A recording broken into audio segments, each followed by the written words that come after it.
नमस्कार, स्वागत है आपका। आप देख रहे हैं इंडिया डेली। आपके साथ मैं हूं शिवम दत्त मेहता। चलिए इस बुलेटिन की शुरुआत करते हैं। बहुत बड़ी खबर आ रही है, सभी की नजरें इस पर बनी हुई है क्योंकि बात है बिहार चुनाव की। बिहार चुनाव की तारीखों का ऐलान आज होगा।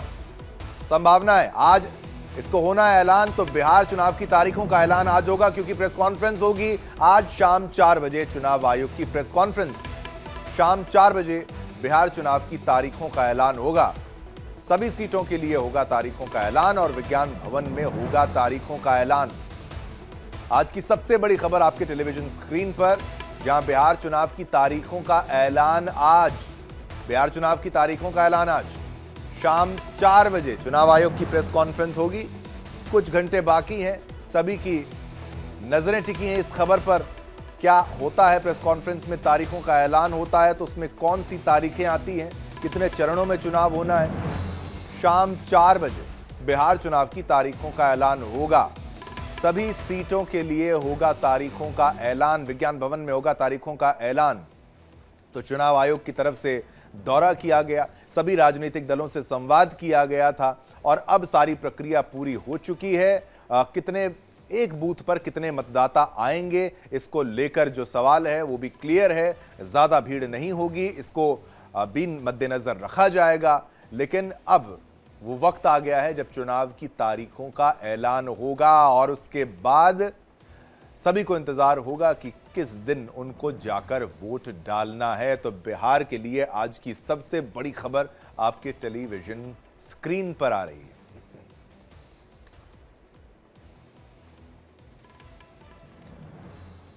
तो बिल्कुल बिहार की अगर बात की जाए तो लगातार जो है सियासी माहौल गर्म रहा। चाहे एसआईआर की प्रक्रिया की बात हो, चाहे लोगों के नाम कटने की बात हो, या फिर नए वोटर्स जिन्हों एडिशन जिनका हुआ है उनकी भी चाहे बात हो, तो क्या कुछ खास है, आप जरा ग्राफिक्स के माध्यम से वो समझने का प्रयास करिए। तो बिहार विधानसभा 2020 के नतीजे भी आपके टेलीविजन स्क्रीन पर हम लगातार शेयर कर रहे हैं, वोटर शेयर भी हम आपके साथ साझा कर रहे हैं। देखिए 2020 के नतीजे वोटर शेयर के हिसाब से, और वो आपके टेलीविजन स्क्रीन पर। तो 243 सीट्स, 243 सीटें हैं। आरजेडी को 23%, बीजेपी को 20%, जेडीयू की भी बात अगर की जाए तो वहां पर 16%, कांग्रेस को 10%। तो ये वोट शेयर की बात की जा रही है। 2020 के चुनाव की अगर बात की जाए तो 3 चरणों में हुआ था और उस दौरान छठ जो है बीच में पड़ा था, तो उस पर भी नजर रहेगी क्या कुछ उसमें खास रहता है। एसआईआर बहुत जरूरी है समझना, एसआईआर में क्या कुछ खास वो जान लीजिए। प्रक्रिया से पहले कुल वोटर कितने थे? 7.89 करोड़। एसआईआर प्रक्रिया में नाम कितने कटे? 47 लाख जो कहा जा रहा है वो नाम, और फाइनल वोटर लिस्ट में मतदाता जो है 7.42 करोड़, यानी 7.42 करोड़ यहां पर वोटर जो हैं वो होंगे और वो चुनाव करेंगे अगली सरकार का। वहां पर किसकी सरकार होगी, क्या वापस मौका मिलेगा या फिर कोई बदलाव आएगा। 3 चरणों में हुआ था पिछली बार की अगर बात की जाए चुनाव। तो पहला चरण 28 अक्टूबर जैसा मैंने आपको बताया, दूसरा चरण 3 नवंबर को हुआ था, तीसरा चरण 7 नवंबर को हुआ था। अगर आप बीच में जानेंगे तो 5 नवंबर को वहां पर छठ हुई थी 2020 की अगर बात की जाए। ये बहुत इंपॉर्टेंट फैक्टर है, बहुत जरूरी पहलू है ये समझने का, क्योंकि बिहार में छठ जो है, बिहार क्या मैं तो कहूँगा पूरे देश के लिए छठ बहुत महत्वपूर्ण है। जहाँ जहाँ बिहार के लोग जाते हैं, रोजगार करते हैं, वहाँ पर भी छठ बहुत धूमधाम से मनाया जाता है। सनातनी त्यौहार है, इसको मनाया भी जाना है। और इस वक्त देखिए जब बिहार घर लोग जाएंगे छुट्टियों में, या फिर छठ की बात कर लीजिए, दीपावली का समय आ जाएगा, उसके बाद छठ, और उस दौरान लोग घर जाएंगे, तो उसके बाद क्या चुनाव होगा ये मांग भी की गई है राजनीतिक दलों के द्वारा। तो उसको उस पर क्या अमल होता है, डेट आगे पीछे होती है, क्योंकि पिछला कार्यकाल जो है वो जल्द समाप्त होने वाला है, संपन्न होने वाला है। तो अब नए की तारीख जो है ऐलान करना बेहद इंपॉर्टेंट है, टाइमली इसका अनाउंसमेंट करना बेहद जरूरी है। चलिए ये हमने आपको ग्राफिक्स के माध्यम से बताया। देखिए पिछली बार 3 चरणों में चुनाव हुए थे, इस बार 3 नहीं तो 2 कितने चरणों में होगा, इसका खुलासा तो तभी होगा जब प्रेस कॉन्फ्रेंस होगी, तो डेट्स के बारे में भी तभी पता चलेगा। लेकिन जो अनुमान लगाया जा रहा है कि छठ के बाद, मांग की गई है कि छठ के बाद जो है वो चुनाव कराए जाएं, और फिर ठीक है इसमें समय नहीं लगता ज़्यादा। अगर आप उसमें रिजल्ट्स की भी बात करें, मॉडर्न टेक्नोलॉजी है भारत में, जिस तरीके से वोटिंग होती है। चलते हैं अपनी सहयोगी दृष्टि के पास और अधिक जानकारी के लिए। 4 बजे की प्रेस कॉन्फ्रेंस है।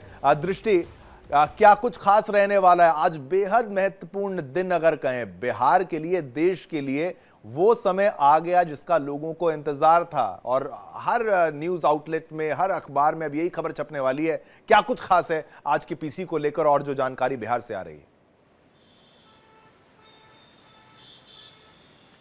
देखिए 4 और 5 को जिस तरह चुनाव आयोग की टीम बिहार गई थी, उसने मौके पर गई और उन्हें जायजा लिया और सारी तैयारियां देखी हैं। उसके बाद ये कयास लगाए जा रहे थे कि प्रेस कॉन्फ्रेंस होगी, वो हुई और उसके बाद टीम कल रात को लौट आई है और आज देखिए 4 बजे प्रेस कॉन्फ्रेंस है, यानी कि आज खुलासा हो जाएगा कि कितने चरणों में चुनाव होंगे और कौन कौन सी पार्टियों को क्या क्या चिन्ह दिए गए हैं, इन सब का खुलासा हो जाएगा। और जैसे ही पीसी खत्म होगी, प्रेस कॉन्फ्रेंस खत्म होगी, उसके तुरंत बाद आचार संहिता लग जाएगी। तो ये एक बहुत ही इंपॉर्टेंट है। और देखिए ये एक अटकलें लगाई जा रही थी कि चुनाव 1 चरण में होगा कि 2 चरण में होगा, क्योंकि पिछली बार चुनाव 3 चरणों में हुआ था। अगर अधिक चरणों में होने की संभावना इसीलिए शुभम कम जताई जा रही है क्योंकि देखिए समय बहुत कम है।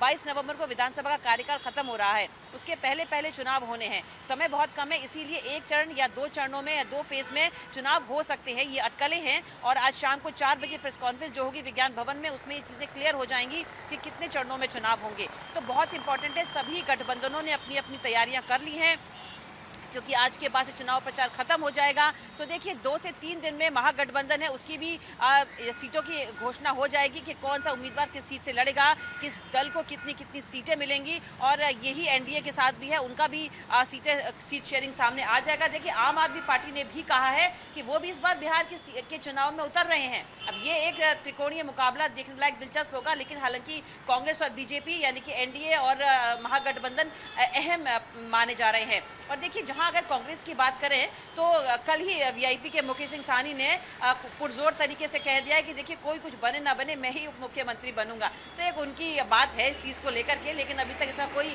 पार्टी की तरफ से ऐलान नहीं किया गया है। तो इस बार के चुनाव बहुत इंपॉर्टेंट इसलिए भी माने जा रहे हैं क्योंकि देखिए छठ भी है बीच में, और जिसको देखते हुए भी बहुत इंपॉर्टेंट है कि सब ये चाह रहे हैं कि चुनाव जल्द से जल्द खत्म हो ताकि वो अपना छठ भी मना सके और उसके बाद में 22 तारीख से पहले पहले चुनाव भी खत्म हो जाए। तो तारीख है और फेस इसमें बहुत महत्वपूर्ण होंगे और दलों के बीच में लेकर के देखिए जिस तरह की सीटों की अभी तक सीट शेयरिंग की बातें सामने नहीं आ पाई हैं, लेकिन एक संभावना जताई जरूर जा रही है कि अगर एनडीए की बात करें तो बीजेपी को 102 सीटें मिल सकती हैं और यहीं पर आरजेडी को महागठबंधन से भी 101, 102 के लगभग सीटें, 120 के लगभग सीटें मिल सकती हैं। तो इस तरह की सीट शेयरिंग का फॉर्मूला भी धीरे धीरे सामने आएगा। जी शिवम। दृष्टि, कईयों के नाम यहां पर कटे और विवाद जो एसआईआर प्रक्रिया को लेकर हुआ था, क्या विपक्ष की सारी बातों को सुन लिया गया? विपक्ष संतुष्ट नजर आ रहा है? उनकी तरफ से ऐसी कोई प्रतिक्रिया कि भाई इतने नाम काटे, इतने वोटर्स आपने ऐड ऑन भी उसमें किए हैं? देखिए बिल्कुल इस बार बिहार चुनाव में सबसे बड़ा मुद्दा था एसआईआर का। तो एसआईआर के मुद्दे को लेकर के जहां पूरा सत्र नहीं चलने दिया विपक्षी पार्टियों ने, तो उनका यही कहना था कि जिस तरीके से अगर बात की जाए कि एसआईआर पे लेकर के कि लगातार कितने वोट कटने हैं, क्योंकि बाहर के जो भी लोग हैं वो आकर के वोट देते हैं और जितने भी बाहरी लोग थे उन सबको हटाने के लिए एसआईआर प्रक्रिया की गई। जितने मृत मतदाता हैं या जो बाहर रहते हैं वो वोट देने बिहार में नहीं आ पाते हैं, तो जो निवासी हैं बिहार के वही आकर के वोट दें, इसी को लेकर के बातचीत मेन चल रही थी। तो देखिए इस प्रकार 47 लाख जो वोट कटे हैं उसमें ये माना जा रहा है कि अब विशुद्ध मतदाता है और इस बार जो भी मतदान होगा वो बहुत अच्छी परसेंटेज से होगा, क्योंकि पिछली बार ये हुआ था कि काफी मतदाताओं के नाम थे लेकिन वो वोट देने नहीं आते थे। तो इस बार जितने हैं उतने वोट देने जरूर आएंगे और एक अच्छे मतदान की उम्मीद भी चुनाव आयोग कर रहा है कि अच्छा मतदान होगा और काफी हद तक लोगों को ये कहने के लिए कि आप वोट दें। इलेक्शन कमीशन ने पूरी मेहनत की है और इसीलिए अच्छी तरीके से प्रक्रिया हो रही है, इसीलिए चुनाव आयोग ने पूरी कवायद भी की है और अच्छा मतदान भी होने की पूरी आशंका जताई जा रही है। तो देखिए जिस तरीके से कहा जाए कि 47 लाख जो मतदाता कटे हैं उस पर अभी तक विपक्षी पार्टियों में से किसी ने भी कोई भी आपत्ति नहीं जताई है। हालांकि जो निवासी हैं उन्होंने ही जिन के वोट कटे हैं उन्होंने खुद जाकर के चेक किया है कि हमारे गांव का या हमारे बगल के पड़ोसी का वोट है तो क्या हमारा भी वोट है। हालांकि एक घर से कई वोट कटे हैं, ऐसी भी उम्मीदें आ रही हैं क्योंकि लोगों से जब बात हुई है उनका भी ये कहना था कि हमारे कई लोगों के नाम कट गए, इसके लिए उन लोगों ने चुनाव आयोग से बात की है। तो ये भी चीज़ें साथ साथ चल रही हैं, लेकिन जब फाइनल लिस्ट आ चुकी है चुनाव आयोग की तरीके से, अब लोगों की तरफ से भी ये लगातार काम चल रहा है। तो देखिए जब तारीखों की घोषणा हो जाएगी उसी के बाद से चीज़ें लाइन पे आ जाएंगी। जी बिल्कुल। एक महत्वपूर्ण बात यह भी कि अगर चुनाव की बात की जाए तो कितने चरणों में होने की संभावना जताई जा रही है? इस बार कुछ कह रहे हैं कि 2 चरणों में हो सकता है, इसको लेकर भी कोई जानकारी, कुछ अपडेट, कोई सूत्रों के हवाले से कुछ आ रहा है? देखिए बिल्कुल शिवम, पिछली बार जो था वो 3 चरणों में चुनाव हुआ था, लेकिन इस बारी चुनाव के लिए चूंकि समय कम है और 22 नवंबर को ही विधानसभा का कार्यकाल खत्म हो रहा है, इसलिए 1 या 2 फेज में या 2 चरणों में चुनाव होने की संभावना जताई जा रही है। हालांकि ये इलेक्शन कमीशन आज शाम को अपनी प्रेस कॉन्फ्रेंस में क्लियर कर देगा कि 1 चरण में होगा कि 2 चरणों में होगा, लेकिन खासतौर पर अगर सूत्रों की बात की जाए तो 2 चरणों में चुनावों के होने की पूरी संभावना है इस बार। जी बिल्कुल, 2 चरणों में चुनाव। और मुख्य बात जो यहाँ पर दृष्टि की अगर बात की जाए त्योहार की, तो छठ के बाद कराने की मांग जो है राजनीतिक दलों के द्वारा की गई। 2020 की अगर आप बात करें तो 3 चरणों में हुआ था, तो छठ तो बीच में पड़ गई थी। अब ऐसे मामले में होता क्या है, लोग अपने त्योहार में व्यस्त हो जाते हैं, पूजन में, जो पूजा के कार्यों में व्यस्त हो जाते हैं। तो इसको लेकर भी कुछ प्लान किया गया होगा, सोचा गया होगा कि कम से कम छठ अगर बीच में ना आए, उसके बाद अगर किया जाए तो ज़्यादा बेहतर होगा। देखिए बिल्कुल, राजनीतिक दलों ने जो भी इच्छा जताई है उनका यही कहना है कि छठ के बाद अगर इलेक्शंस हों उसमें 2 तरीके से बेनिफिट होंगे। देखिए, एक तो ये बेनिफिट होगा कि जितने भी लोग हैं यहाँ पर जो छठ मनाने बिहार ज़रूर आएंगे, अपने घर ज़रूर आएंगे और जिनके वोट हैं वो आकर के वोट देंगे, तो इससे वोटिंग परसेंटेज भी बढ़ेगा और साथ ही ये कह सकते हैं कि लोग भी वोट देने के लिए अपने घर पर होंगे। यानी कि अगर बिहार के लोग बाहर हैं और उनका वोट यहाँ पर है और उनका वोट सही सलामत है, तो वो आकर के वोट दे सकते हैं और लोग अपने छठ त्यौहार भी मना पाएंगे। उसके बाद फ्री होकर के आराम से वो वोटिंग में पार्टिसिपेट करेंगे, तो इससे वोटिंग परसेंटेज बढ़ेगा, लोगों के वोट भी ज़्यादा बढ़ेंगे। इसीलिए ये राजनीतिक दलों की तरफ से मांग की जा रही है कि छठ के बाद ही वोटिंग प्रक्रिया हो। तो देखिए चुनाव आयोग किस तरीके से इसको सेट करता है, क्योंकि लगातार समय कम है, उसके हिसाब से देखते हुए कितने चरणों में होगा। हो सकता है 1 चरण में हो जाए तो जल्दी काम खत्म होने की उम्मीद है, अगर 2 चरण में होगा तो बीच में ब्रेक होगा, तो हो सकता है कि बीच में ब्रेक होने के बाद भी कई लोग आकर के वोट दे सकते हैं।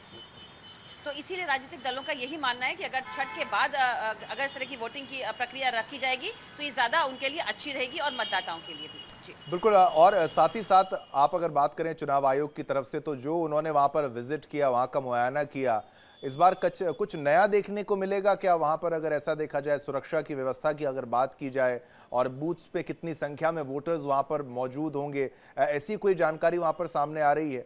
सभी राजनीतिक दलों से बात की गई है, ये बात यहाँ पर सामने आ रही है। सभी के जो भेद है, मनभेद है कि भाई क्या हमें क्या दिक्कतें हैं, वो तमाम चीजें, तैयारियां क्या पूरी हैं दृष्टि? देखिए बिल्कुल, चुनाव आयोग की टीम गई तो जाति के साथ ही उसने सबसे पहले प्रत्येक राजनीतिक दल जो कि मान्यता प्राप्त हैं उन सबसे बात की, सबके 3-3 प्रतिनिधि उनसे मिलने सामने आए और फिर उसके बाद अगले ही दिन पुलिस अधिकारियों से, एसएसपी, डीएसपी और जितने भी वहाँ के प्रशासनिक अधिकारी हैं, पुलिस हैं और जितने भी वहाँ के जो निर्वाचन अधिकारी हैं उन सबसे बात की। तो इसका मतलब यही हुआ कि फिलहाल सबसे बात करने के बाद चुनाव आयोग की टीम लौटी है। तो देखिए जिस तरीके से बिहार में लगातार अभी घटनाओं की सिलसिला सामने आ रहा था, लगातार गोली मारना, इस तरह की घटनाएं सामने हो रही थी, कई लोगों की हत्याएं कर दी गई। तो ऐसे में सुरक्षा व्यवस्था पूरी तरीके से मुस्तैद हो, सही हो, इसके लिए पुलिस प्रशासन से बात कर ली गई है। तो इसकी भी तैयारियों का जायजा चुनाव आयोग ने ले लिया है और उसके साथ ही इस बार बूथों की संख्या भी बढ़ाई गई है। पिछली बार से ज्यादा बूथ हैं ताकि जितने भी बूथ होल्डर्स हैं वो सब ध्यान रख सकें और चुनाव पारदर्शी तरीके से हो, सही तरीके से चुनाव हो, इसमें इस तरह की कोई भी अप्रिय घटना ना हो, इसका पूरा ब्यौरा चुनाव आयोग की टीम ने ले लिया है। इसीलिए चुनाव आयोग की टीम बिहार गई थी और ये देखकर के आई थी कि किस तरीके से सुरक्षा व्यवस्था है, पुलिस की पूरी बिल्कुल दृष्टि बेहद महत्वपूर्ण है। कुछ नए इनिशिएटिव, और सब राजनीतिक दलों से ठीक है बिल्कुल दृष्टि, नए इनिशिएटिव्स की बात भी कही गई है। बूथ जो है वो पोलिंग बूथ वो बिल्कुल करीब हो, मोबाइल डिपॉजिट करने का भी बिल्कुल उनके पास रहे। बहुत बहुत धन्यवाद। वोटर फ्रेंडली ये पूरा का पूरा चुनाव होने वाला, दृष्टि ने विस्तार से हमें ये समझाया।